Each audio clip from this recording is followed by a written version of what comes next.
안녕하십니까 애청자 여러분, 놀라운 부동산 놀부입니다. 제가 목감기 때문에 이번 주에 영상을 올리지 못했습니다. 그래서 강의했던 영상만 업로드를 했는데 조금 나아져서 이렇게 콘텐츠를 준비를 했습니다. 일단 완벽히 나아지지 않은 상태에서 준비한 것은 중요한 일이 있었기 때문이죠. 바로 김현미 국토부 장관이 교체가 되었습니다. 교체가 되면서 앞으로 어떤 일이 발생할 거고, 또 우리는 어떻게 준비를 해야 될지, 이 전반적인 내용에 대해서 오늘 다뤄보도록 하겠습니다. 시청하시기 전에 좋아요와 구독하기 부탁드리겠습니다.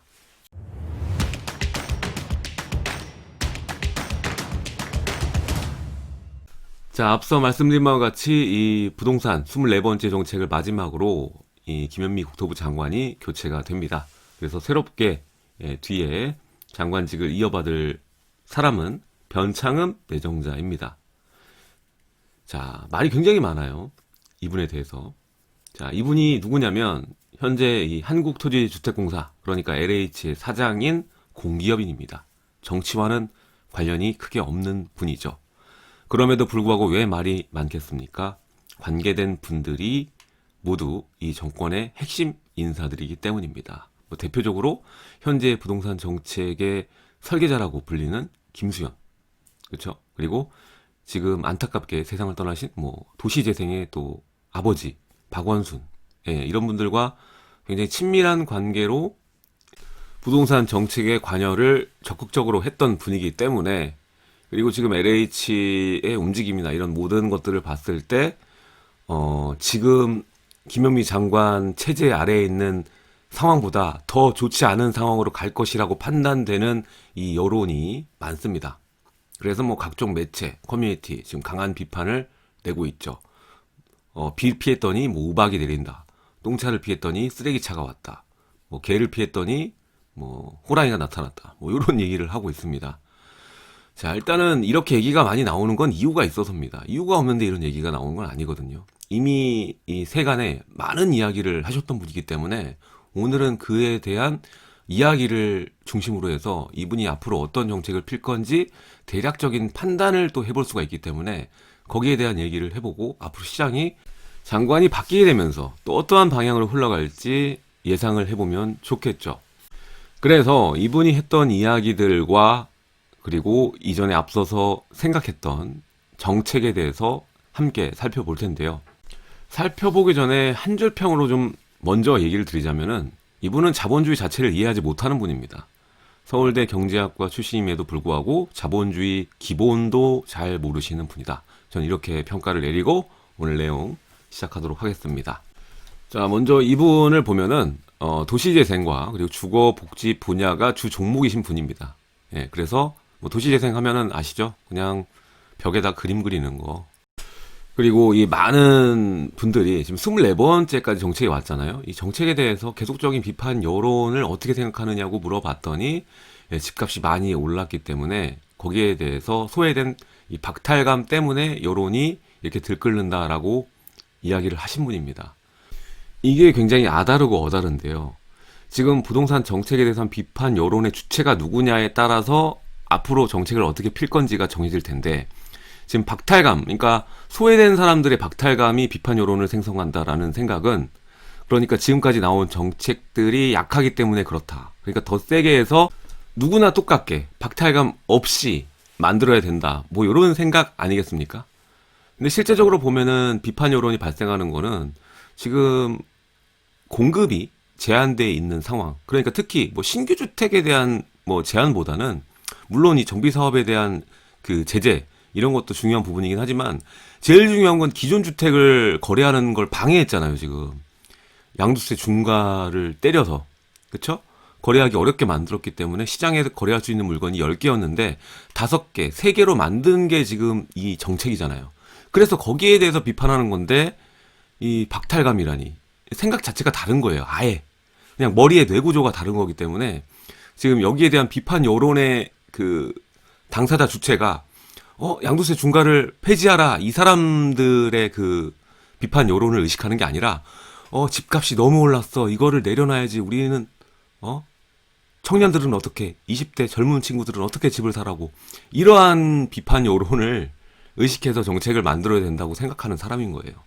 완전 아다르고 어다른 거죠. 이런 걸 봤을 때 애초에 자본주의 자체가 없는 거죠, 머릿속에. 자, 그리고 자, 이명박근혜 정부를 또 얘기합니다. 언제까지 전 정권 탓을 할 건지 모르겠지만 이때랑 비교를 해봤을 때 어떠냐라는 뭐 질문을 또 누군가 했겠죠. 그랬을 때 이 변창흠 내정자는 지금 정부가 제일 잘한다는 평가를 내렸고, 물론 본인이 적극적으로 참여해서 하고 있는 정권이 지금 정권이니까 그렇게 얘기하겠죠. 그리고 그레이드를 평가를 어떻게 내리냐고 했더니 중상 정도다. 이 부분이 또 무서운 부분이거든요. 중상이랍니다. 이분이 생각하는 최상은 뭘까요? 지금 나오는 이 정책들보다 더 강하게 해야 된다고 생각하시는 분이에요. 아까 박탈감도 똑같습니다. 아다르고 어다른 거예요. 비판 여론의 주체를 잘못 생각하고 이 제일 잘한다는 이 정책의 방향 자체의 이 최상급이 우리가 생각하는 최상급이랑 이분이 생각하는 최상이랑은 다른 거예요. 그러니까 지금 임대 입법 3법에 여기 관련돼서도 이분의 생각은 더 나가야 되거든요. 2 플러스 2가 아니에요. 이분은 더 가야 된다고 생각합니다. 3 플러스 3을 먼저 얘기하신 분입니다. 그렇기 때문에 이 중상이라는 의미가 그래도 양심은 있네, 뭐 최상급이라고 판단을 안 하네, 이게 아니라 지금 정부가 자기가 생각했을 때 더 해야 된다고 생각하는 분인 거예요. 예. 그래서 앞으로 이분이 이 임기를 시작하게 되고 진행하게 되면 어떤 식으로 흘러갈 것인가 개략적으로 그냥 생각해 보자면 결국에는 전문의 주 종목대로 갈 확률이 굉장히 높습니다. 그래서 이 공공임대주택 공급 확대에 굉장히 열을 올릴 것이라고 보이고요. 이 공공임대주택 공급 확대, 여기에는 많은 또 이권이 개입이 돼 있습니다. 제 생각에는 올해는 이제 다 갔고 내년에는 특히 여기에 또 풀리는 자본이 또 많아질 것 같아요. 유동성이 또 여기서 나올 수 있는 게 뭐냐면 이 임대입법 처리하느라고 공공임대주택을 굉장히 늘리려고 노력할 겁니다. 뭐 11만 호 넘게 늘린다고 했었죠. 여기에 대략적인 이 주택 물량은 아파트가 아니라는 점 여러분들 잘 알고 계시죠. 여기에 또 풀리는 돈이 또 많은 사업자들에게 돌아가지 않을까, 뭐 이런 생각이 듭니다. 그래서 이권이 한두 개가 아니다, 뭐 이 정도만 얘기하고 넘어가겠습니다. 그리고 또 하나, 이번 정권에서 가장 또 포장을 잘할 수 있는 게 바로 이겁니다. 공공주도 정비사업, 공공재개발과 공공재건축이죠. 이게 재건축은 참여 의사 자체가 적기 때문에 공공재개발에서 많이 풀릴 거라고 봐요. 그래서 좀 눈치가 빠르신 분은 거기에 맞게끔 행동하면 되는 것이고, 공공재개발이 내년에는 뭐 내년뿐만 아니라 2021년, 22년엔 뜨거운 감자가 되지 않을까라는 생각이 듭니다. 물론 이 중에서 선정이 됐다가 나중에 자초되는 지역도 있겠지만 일단 초반에 진행되는 이 시범 구역 같은 경우에는 굉장한 빠른 속도로 자랑할 것으로 예상이 됩니다. 그럼 이분의 이제 주종목, 내년의 본격적인 활동이 뭔지 판단이 됐죠. 그럼 이분의 성향이 뭔지 지금까지 했던 이야기들을 한번 살펴볼게요. 이미 뭐 뉴스에도 많이 나왔기 때문에. 이분은 더한 분입니다. 최소한 더한 분이에요. 자, 일단은 임대차 계약 최대 6년을 보장하고 3 플러스 3, 그리고 임대료 상한율을 제한하자. 임대료 상한율이 중요한 건데 지금의 그 전월세 상한제랑 다른 게 이거는 모든 주택에 임대료를 상한율을 제한하자는 그런 내용입니다. 엄청난 내용인 거죠. 그리고 지금까지 집값이 오른 절대적인 원인에 대해서 물어봤을 때 이분은 이렇게 얘기합니다. 부동산 커뮤니티가 거대한 세력이다. 이 사람들이 심리를 자극해서 부동산 집값을 올린다. 뭐 이렇게 얘기를 합니다. 이 부동산 커뮤니티 탓이 아예 없다고 하기는 어렵지만 비단 이게 문제가 될까요? 만약 공급이 많다면 천지백가리로 뭐 서울에 살만한 주택들이 뻥뻥 입주가 터진다면 과연 커뮤니티가 사라고 한다고 살까요? 그리고 지난 하락기 뭐 2010년, 2013년 이때는 부동산 커뮤니티가 없었습니까? 오히려 그때 더 뜨거웠던 것 같은데 이 커뮤니티 때문에 집값이 오른다는 생각을 하는 것 자체가 남 탓입니다. 남 탓. 예. 그러면 제가 뭐 조은산 그분 또 글 올렸더라고요, 이번에. 그래서 봤는데 또 동의하는 게 바로 이겁니다. 뭐 심리적인 부분이라, 그래서 그 심리를 조정하는 게 또 커뮤니티다 이렇게 얘기를 합니다. 그래서 공급 부족의 심리를 만들어내서 집값 상승을 시킨다 이렇게 얘기를 하는데, 또 조은산 이분은 그러면 공급이 풍부하다는 심리를 만들어주면 되는 거 아니냐, 그럴 생각 왜 못하냐 이렇게 얘기를 하셨어요. 절대적으로 동의합니다. 사실 솔직히 정비 사업만 지금 원활하게 돌아갈 수 있게끔만 해줘도 이 심리적인 이유는 많이 감소가 될 텐데 그렇지 못하고 있죠. 예, 오히려 지금도 재건축, 재개발 풀어주면 안 된다고 생각하시는 분입니다. 예. 그리고 자 여기에 추가로 얘기하자면 집값을 잡기 위해서 지금 공급을 늘려야 된다라는 생각은 환상이다. 또 이렇게 얘기를 합니다. 심리적인 게 더 중요하다. 뭐 이렇게 얘기를 하시는 거고 또 사례를 들어서 이 공급이 짧은 단시간 이내에 변할 수가 없는데 어느 지역 특정 지역이 집값이 안정되더라. 뭐 이런 얘기를 합니다. 근데 집값이 오르고 떨어지는 것에는 한 가지 요인이 아니라 이 공급과 수요가 기본 구조가 되는 것이고 거기에 영향을 미칠 수 있는 것이 뭐 수십 가지가 되죠.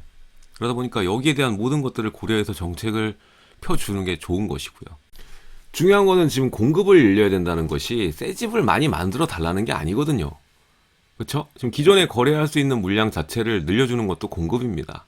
이런 부분을 생각을 하셔야 되는데 뭐 환상이다 뭐 이런 말을 한다는 것 자체가 지금의 부동산 시장을 이해하지 못하는 게 아닌가라는 생각을 하고요. 그리고 이번에 또 주택담보대출 때문에 집값이 오른다라는 생각을 또 하고 계시더라고요. 이거는 자본주의 자체를 부정하는 겁니다. 지금 이렇게 우리나라뿐만 아니라 전 세계가 성장할 수 있었던 자체가 이 대출 때문입니다. 이 자본주의 그리고 인플레이션의 기본적인 근간이거든요. 이게 구매력을 올려주는 단기간으로 해서 소비를 진작시키는 행위인데 이거를 부정한다? 문제 있는 거라고 저는 생각합니다. 자, 그리고 이 양도소득세 이것도 이제 거래세가 아닌 이게 지금 오타가 났네요. 아는이 아니라 아닌인데 아닌 불로소득이다라고 생각을 하는 거예요. 그래서 환수다. 양도소득세는 불로소득 환수다. 그럼 아예 양도소득세라고 써놓지 말고 불로소득 환수라고 써놓지 왜 그렇게 하셨어요? 그렇죠? 이건 거래세입니다. 거래세. 그리고 양도소득세가 우리나라는 엄청나게 지금 매기는 거예요. 사실. 지금 우리나라 세금 체제 보면은 어느 나라는 센 나라만 골라서 독일, 미국, 싱가포르, 영국, 뭐 독일 하면서 뭐 보유세는 여기가 비싸니까 여기 거, 또 양도소득세는 여기가 비싸니까 여기 거, 다 비싼 나라만 갖다 붙여가지고 우리나라 싸다고 얘기하죠. 결국 보면 우리나라가 다 제일 비싸지고 있어. 이것도 문제예요. 이것도 문제. 계속 문제네. 그리고 이분은 더 얘기하는 게 뭐냐면 진짜 놀라운 점인데요. 이 우리가 양도세 비과세 있잖아요. 비과세. 그리고 뭐 장특공제 있지 않습니까? 이러한 각종 감면 조항들 다 정비해서 없애야 된다고 생각하는 분이에요. 이건 불로소득이니까 다 내야 된다. 이렇게 생각하는 분입니다. 자, 그래서 이 말 중에서 아까 말씀드렸지만은 자본주의 자체를 부정하는 말이라고 얘기했죠. 담보대출 때문에 집값이 오른다. 거품이 만들어진다. 이렇게 얘기를 했습니다. 자, 거기에 대해서 한번 보죠. 주택담보대출 대부분이 이미 지어진 집들을 여러 가게들이 서로 경쟁해서 사고 팔게 하는데 쓰이게 된다. 이 자본주의잖아요. 그렇죠? 결국 신용과 돈이 창조돼 기존의 집과 땅으로 흘러들어가 집값은 오르고 인플레이션 얘기하는 거예요. 그렇죠? 경제 기본입니다. 소득 대비 가계 부채 비율이 높아지는 결과가 나온다. 지금은 저금리죠. 이게 팽창기예요. 자산이 팽창하는 팽창기입니다. 수축기가 아니란 말이죠. 자, 그 과정에서 팽창과 수축기에 따라서 집값이나 모든 이 재화들이 가격이 일제히 올라가고 또 떨어지고 이게 반복하죠. 이게 비단 부동산만의 문제는 아니거든요. 주식도 마찬가지예요. 지금 역대 최대지. 그렇죠? 코스피 2700 뚫고 코스피도 2700 뚫었으니까는 심각한 거품이겠네요. 그렇죠? 자, 그러면은 이 장관이 교체되고 부동산 시장은 어떻게 될까? 자, 지금까지 이분의 생각을 우리가 봤죠. 해오셨던 말씀을 통해서 그리고 전례를 통해서 어떤 활동을 하셨는지 우리가 알고 있기 때문에 대략적인 이 전망이 가능할 겁니다. 일단은 지금 부동산 정책과 시장은 다른 방향을 향하고 있습니다.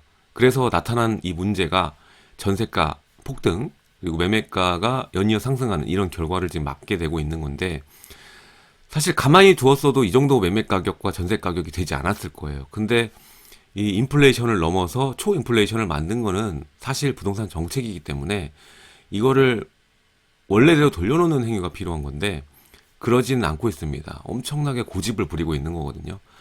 따라서 이 고집이 반대 시장주의자가 이 차기 장관이 아니기 때문에 정책으로 해결할 수 있다고 생각하는 사람이기 때문에 마찬가지일 거다. 결과는 똑같을 거다고 생각이 되고요. 21년 전세가 대폭 등 매매가 상승은 피할 방법 자체가 없어 보입니다. 그래서 여러분들이 각자 도생, 각자 살 길을 찾아야 될 것이라고 생각이 되고요. 자, 내년에도 오를 것입니다. 어디가 중심적으로 오를까? 일단 매매가가 상대적으로 낮은 지역들, 특히 요즘에 어디가 많이 오르죠? 고양시 많이 오르고 있죠.